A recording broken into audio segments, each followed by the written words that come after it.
Siapa yang tidak kenal dengan Irawati Nurdin, wanita yang memiliki rumah besar di Ulemadon, Kecamatan Muara Batu, Aceh Utara. Rumah itu peninggalan almarhum suami pertamanya.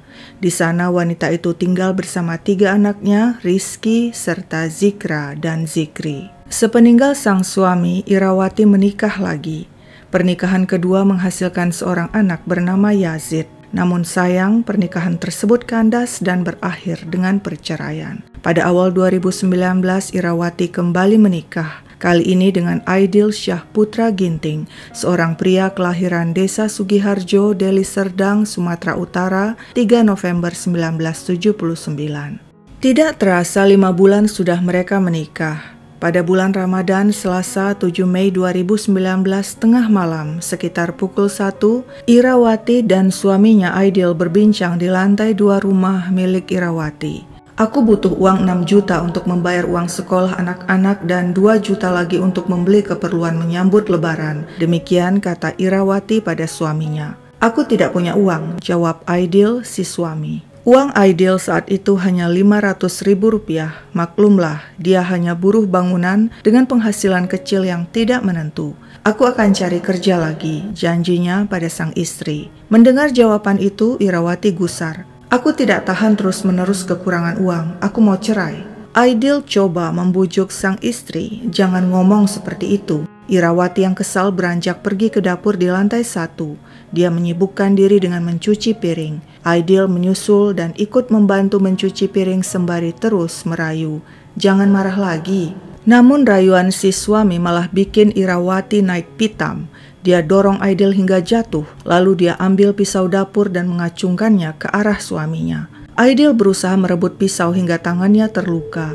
Dia lemparkan pisau itu hingga berakhir di bawah kulkas. Untuk menghindari situasi panas, Aidil memutuskan pergi. Aku mau keluar dulu, minum kopi. Irawati tidak terima. Dia sambar pisau di bawah kulkas dan melemparkannya ke arah suaminya. Pisau menyangkut di belakang baju Aidil. Pria itu terkejut, lalu mengambil pisau itu dan kembali melemparkannya ke bawah kulkas. Jangan bikin ribut, tegasnya sembari melangkah pergi. Namun mendadak Irawati kembali menyerang dengan pisau. Kali ini Aidil yang sudah emosi tidak mampu berdiam diri. Dia ambil pisau lipat miliknya lalu menusuk leher istrinya. Wanita itu ambruk ke lantai, tapi Aidil belum puas. Kembali dia tusuk tubuh istrinya berkali-kali dengan pisau lipat. Maafkan aku, katanya sambil duduk di samping Irawati yang bersimbah darah. Saat menoleh ke arah tangga, Aidil terkejut.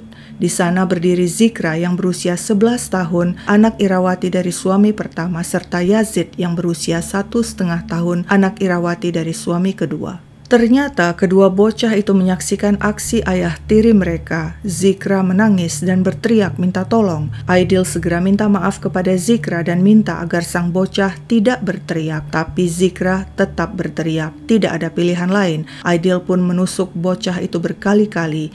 Zikra terduduk. Dengan kesakitan bocah itu berusaha merangkak naik ke lantai atas. Namun dia kehabisan tenaga dan tewas di atas anak tangga. Aidil kembali mengalihkan perhatiannya pada istrinya Irawati yang terkapar di lantai. Wanita itu masih bergerak. Maafkan aku, katanya lagi lalu memotong urat nadi sang istri dan menggorok wanita itu agar diam selamanya. Saat itu Yazid yang berusia 1,5 tahun menangis sambil merangkak menuju jasad ibunya. Melihat hal itu, Aidil menusuk leher Yazid hingga bocah itu tewas. Lantas digendongnya jasad sang bocah dan memasukkannya ke dalam bak mandi di kamar mandi yang berada di dalam kamar tidur. Saat itu dia lihat anak Irawati lainnya yaitu Zikri yang berusia 4 tahun sedang berada di kamar. Usai mencuci pisau lipat dan menyimpannya di dalam tas sandang, Aidil kembali menghampiri jasad istrinya dan minta maaf. Dia lalu mengunci pintu dan bergegas pergi meninggalkan rumah istrinya. Saat itulah dia lihat Zikri dari lantai 2 di tengah gelap memanggil-manggil dirinya. Bapak mau kemana? Tapi dia tidak peduli dan pergi ke kota Banda Aceh dengan menumpang bus umum. Sementara itu, Zikri yang ditinggal seorang diri di rumah oleh ayah tirinya menyaksikan ibu dan 2 saudaranya tewas bersimbah darah. Dia panik bingung, terlebih melihat ayah tirinya Aidil pergi begitu saja meninggalkan dirinya. Zikri ingin keluar minta pertolongan tapi tidak bisa sebab pintu rumah dikunci ayah tirinya. Nekat bocah berusia 4 tahun itu melompat dari balkon, kakinya terkilir, sakit sekali. Dengan melangkah tertatih-tatih, sekuat tenaga dia menuju rumah tetangga mencari pertolongan. Si tetangga segera memberitahu warga yang bergegas mendatangi rumah Irawati. Mereka mencoba membuka pintu, namun terkunci. Terpaksa mereka naik tangga ke balkon dan masuk lewat pintu balkon yang tidak terkunci. Di dalam rumah mereka menyaksikan ladang pembantaian. Irawati tewas di dapur bersimbah darah, Zika tewas di tangga dan Yazid ditemukan tidak bernyawa di dalam bak mandi. Warga yang lain berdatangan lalu mendobrak pintu rumah. Kejadian itu segera dilaporkan ke Polsek Muara Batu dan dilanjutkan ke Polres Lok Semawe yang segera datang memeriksa TKP. Polisi mendapat informasi dari Zikri bahwa pembunuh ibunya Irawati beserta Yazid dan Zikra adalah ayah tirinya Aidil Ginting. Pengejaran pun dilakukan. Aidil berhasil diringkus di Banda Aceh pada Selasa 7 Mei 2019. Timah panas menembus sepasang kakinya. Pada saat ditangkap, pria itu membawa tas sandang berisi senjata pembunuh berupa pisau lipat, 2 HP dan uang sebesar Rp300.000. Ketika diinterogasi polisi, Aidil mendadak kejang-kejang dan kesurupan. Pria itu mengaku sewaktu kejadian dia tidak ingat apa-apa sebab tiba-tiba kesurupan, dan ketika sadar betapa terkejut dirinya menemukan istri dan kedua anak tirinya tewas bersimbah darah. Tentu saja polisi tidak percaya dengan drama kesurupan itu. Mereka kembali mencecar Aidil dengan berbagai pertanyaan. Pengakuan pria itu berubah-ubah, namun akhirnya dia menyerah dan mengakui dirinya lah yang membantai sang istri dan kedua anak tirinya. Apa motifnya? Dia sakit hati karena istrinya terus-menerus minta cerai sebab dia tidak bisa memenuhi kebutuhan rumah tangga. Sebagai buruh bangunan, penghasilannya minim. Saya bawa pulang 1 bulan 4 juta, dia merasa kurang. Saya bawa 6 juta juga habis. Lalu terakhir saya bawa pulang 500.000, dia marah besar. Dia minta cerai, tapi saya tidak mau sebab saya sayang sama dia.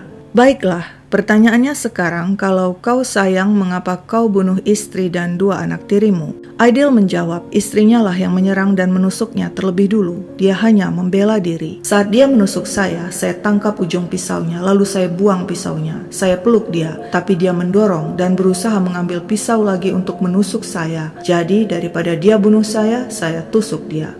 Anak-anak ikut saya bunuh karena takut ketahuan kalau saya yang membunuh ibu mereka. Aidil Syah Putra Ginting pun diseret ke pengadilan. Dia harus mempertanggungjawabkan perbuatannya merenggut 3 nyawa manusia. Di persidangan, topeng Aidil robek dan kezalimannya pun terbongkar.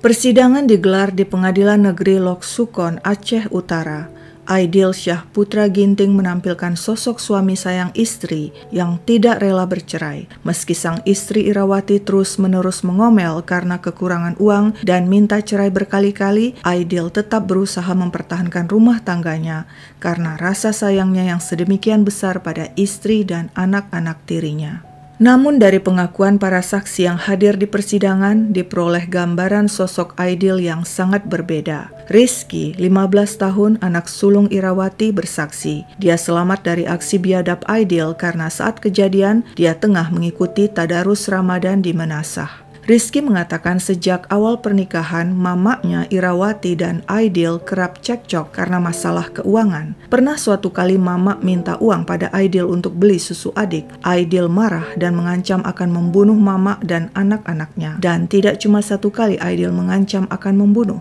melainkan berkali-kali. Menurut Rizky, ayah tirinya kerap memukul adik-adiknya. Akibatnya mereka semua takut pada si ayah tiri. Kemana-mana Aidil juga selalu mengantongi pisau lipat warna silver. Bahkan saat tidur pun pisau itu selalu ada di kantongnya. Rizky pernah melihat saat ayah tirinya tidur, pisau lipat itu keluar dari saku celananya. Menurut si ayah tiri, dia membawa pisau lipat kemana-mana untuk jaga diri. Demikian kesaksian Rizky, si anak sulung. Di persidangan, Muzakir, mantan adik ipar Irawati, ikut bersaksi.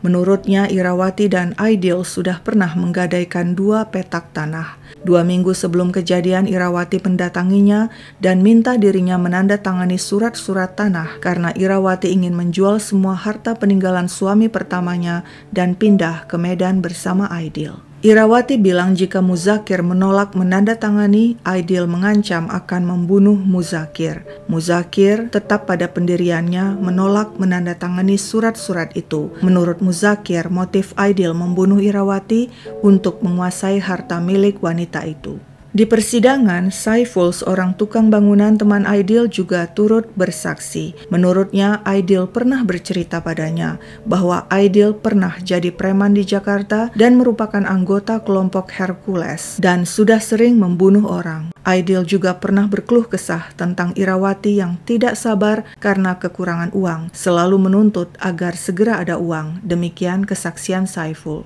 Selanjutnya, Yuliati, adik Irawati, turut bersaksi. Wanita itu mengatakan kakaknya Irawati dan Aidil awalnya berkenalan lewat Facebook. Sehari-hari Aidil bekerja sebagai buruh bangunan. Pasutri itu kerap cekcok soal masalah keuangan. Aidil pernah ingin menggadaikan HP milik sang istri yang menyulut pertengkaran keduanya. Aidil juga pernah mengancam membunuh Irawati dan seluruh keluarganya dengan mengacungkan senjata andalannya, yakni pisau lipat. Biar kau tahu siapa saya. Terakhir, Yuliati bertemu kakaknya pada Senin 6 Mei 2019 pukul 7 malam, sehari sebelum pembunuhan. Saat itu Yuliati yang sedang tidak enak badan berkunjung ke rumah sang kakak. Usai buka puasa, dirinya sempat dipijat sang kakak. Sekitar pukul 9.30 malam, Yuliati pamit pulang. Saat itu si bungsu Yazid bolak-balik merengek minta ikut, tapi tidak jadi. Sempat timbul rasa tidak enak di hati Yuliati. Menurut Yuliati, setelah peristiwa mengerikan itu, Zikri trauma berat. Namun dengan sabar Yuliati menghibur dan mendampingi keponakannya itu. Hingga akhirnya perlahan Zikri mau bercerita tentang tragedi itu. Begini cerita versi Zikri yang berbeda dengan cerita versi Aidil yang telah dikisahkan di awal video. Saat kejadian, Zikri dan Zikra sedang berada di kamar lantai 2 main HP. Lalu tiba-tiba mereka mendengar suara ribut-ribut di lantai 1. Zikra dan Zikri pun keluar kamar untuk mencari tahu apa yang terjadi. Zikri melihat ibunya berkelahi dengan ayah tirinya di dapur. Si ayah memukuli ibunya dengan asbak. Saat itu Zikri melihat leher ibunya mengeluarkan darah banyak sekali. Nah, sewaktu Aidil melihat Zikri dan Zikra memergoki aksinya di tangga, pria itu segera mengejar mereka. Zikra sang kakak segera menyuruh Zikri menyelamatkan diri dan lari ke lantai atas. Saat itu Zikra pasang badan demi sang adik Zikri. Zikra berusaha menghalangi ayah tirinya hingga Zikri berhasil lari dan bersembunyi di tempat jemuran di lantai 2. Dan tanpa setahu Zikri, saat itulah Aidil menghabisi sang kakak Zikra di tangga. Zikri yang bingung kemudian keluar dari persembunyiannya. Dari balkon dia lihat ayah tirinya melangkah pergi meninggalkan rumah. Bocah itu sempat memanggil-manggil, "Bapak mau kemana? Bapak mau kemana?" Zikri kemudian nekat melompat dari lantai balkon hingga kakinya terkilir, lalu melangkah tertatih mencari pertolongan. Demikianlah kejadian versi Zikri. Aidil mengatakan aksi pembunuhan yang dilakukannya tidak direncanakan, melainkan spontan karena dirinya marah istrinya minta cerai. Namun bukti menunjukkan Aidil telah mempersiapkan semuanya. Sebelum kejadian dia telah menyingkirkan semua foto dirinya yang ada di rumah dan juga menghapus seluruh fotonya di akun Facebook miliknya. Tujuannya agar nantinya polisi kesulitan mengenali wajahnya dan tidak bisa melacak keberadaannya saat melarikan diri. Keluarga Irawati tidak menyangka Aidil mampu melakukan aksi keji membantai 3 anggota keluarga.